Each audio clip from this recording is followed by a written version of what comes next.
Some strikers are strong because of their speed, some because of their strength, and others because of their skill. Ronaldo de Lima was a 3-in-1 striker. When he faced the goalkeeper, it was almost certain that the ball would end up in the net. Marcel Desailly once revealed in an interview that the most frustrated legendary defender Paolo Maldini ever got was when facing Ronaldo de Lima. At that time, Maldini was at the peak of his career, with precise tackling skills. If the coach instructed him to mark someone, he would follow them as closely as a police officer handcuffing a criminal. Yet, even with Marcel Desailly by his side for support, Maldini still felt anxious before a match against Ronaldo. This is one of the stories included in today's video. A video about the top 10 dribblers in football history of all time. However, any ranking can have certain inaccuracies. Even organizations like FIFA or UEFA face criticism. Therefore, the names in today's video might please some people while others might not agree. Hence, if there are any shortcomings, we hope you can overlook them and contribute your opinions objectively so our football-loving community can be more connected and closer. Now, let's start with the first name in the top 10 best dribblers of all time, listed in no particular order. Cristiano Ronaldo. In the past 5 to 7 years, people have become very familiar with a dangerous Cristiano Ronaldo inside the penalty area, lurking and scoring many goals. But don't forget that CR7's fame was built on his dribbling ability. The 18-year-old boy joined Manchester United and became a storm on the English football fields. For many early 90s kids, CR7's stepovers are still vividly remembered.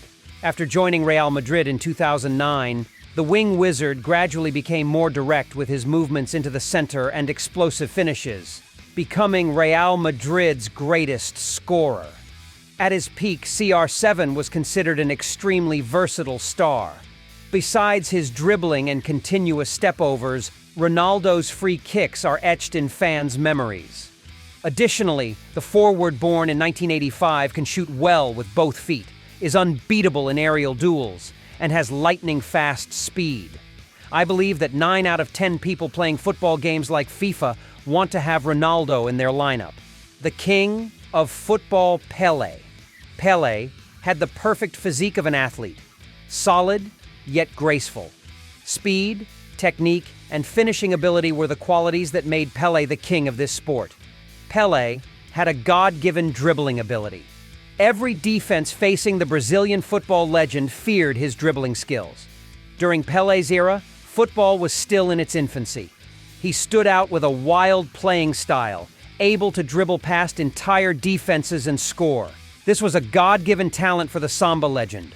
The greatest, the best, the most influential are not exaggerations when talking about Pelé. Playing professional football at 15, debuting for the national team at 16, and winning the World Cup at just 17. Pelé to this day remains unbeaten in international records with 3 World Cup victories. George Best. The Manchester United legend was not only an excellent goal scorer, but also one of the most impressive dribblers in history, capable of using both feet equally well. His confidence and superb technique meant George Best had little trouble when facing defenders. Pelé once said, "George Best is the greatest player who never played in a World Cup." Diego Maradona said, "I'm crazy, but Best is even crazier." People in his homeland, Northern Ireland, say, "Maradona is great, Pelé is greater, George Best is the greatest." Best was a top world player in the 60s and 70s, winning the Ballon d'Or in 1968 and being the core of Manchester United's European Cup win that year. Watching George Best was like discovering a whole new world of football, where people realized that top players didn't just wake up, put on shorts, and step onto the field. They could become models and advertising icons. Best was the first famous footballer to captivate the public, and later, Beckham and Ronaldo followed that path to spread their image worldwide. Diego Maradona. In the 1980s, Argentine fans were the happiest in the world as they enjoyed 2 joys simultaneously: winning the World Cup in 1986 and watching Diego Maradona play. In reality, Argentina has never lacked talent, but no one seems to have been able to replace the living legend Diego Maradona to this day. When Maradona appeared, he played with an unprecedented emotional style, unmatched in carrying a team. He led one of Argentina's weakest teams to World Cup victory in 1986 and put Napoli on the map of Italian and European football. Maradona's specialty was dribbling. He wasn't a painter, but his technique was legendary, with numerous solo runs through 5 or 7 defenders before scoring. At that moment, the Argentinians even lamented, "God will never create another genius like this." Ronaldo de Lima.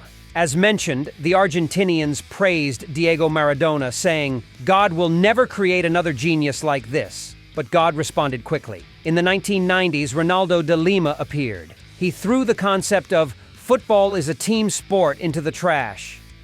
He single-handedly destroyed the opponent's defense. Maradona's legendary goal against England in the 1986 World Cup, where he dribbled past the entire defense, including the goalkeeper, to score, was something R9 did countless times.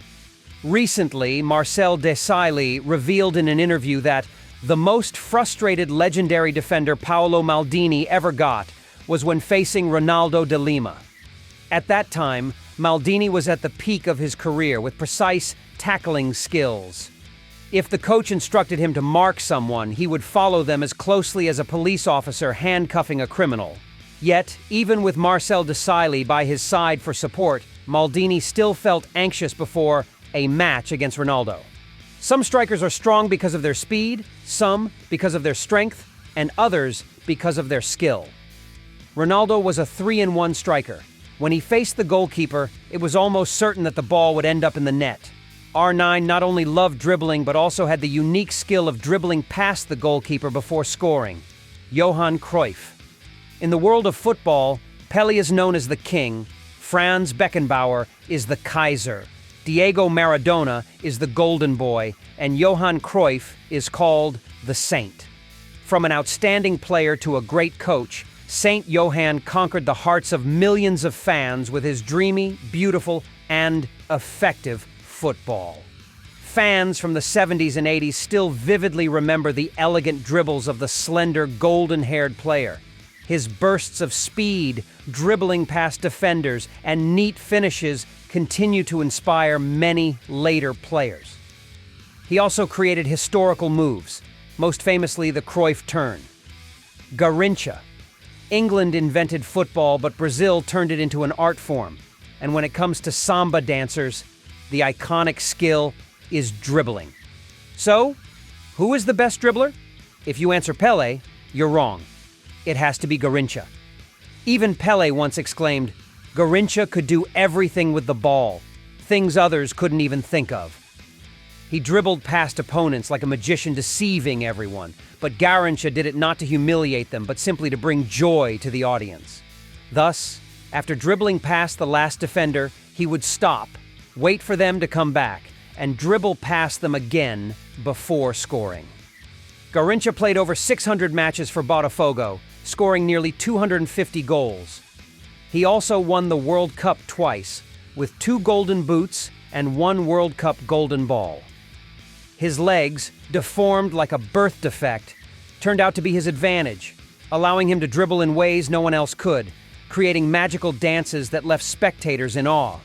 While Pelé had haters, Garrincha was loved by everyone, regardless of wealth or class. Lionel Messi. For a legendary attacking player, dribbling is the specialty that mesmerizes audiences and makes them remember him forever. Messi has the ability to maneuver in tight spaces with the ball glued to his feet.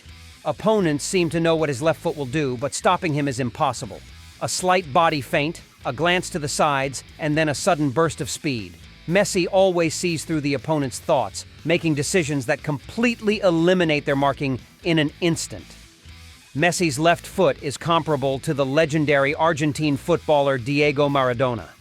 The typical image of Messi is dribbling straight into the middle, coordinating with teammates, and then launching curved or powerful shots that leave the opposing goalkeeper helpless. 10 out of 10, 100 out of 100. At his peak, Messi's goals were as regular as breaths for Barca and the Argentine national team. J. Okocha. The world of football has produced countless top names, but if they're not from Europe, they're from South America. African football in the past rarely had a name that reached an international level of dribbling and technique because African players often relied heavily on physical strength. However, Okocha is an extremely special case. It can be said that Okocha was born to play football, not just to kick the ball. If Ronaldinho's feat were praised worldwide as magical, then Okocha was called the African Wizard, as nearly 7 billion people on Earth couldn't predict what he would do with the ball.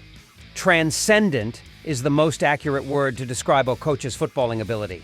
A mentor and teacher who guided Ronaldinho to a glorious career.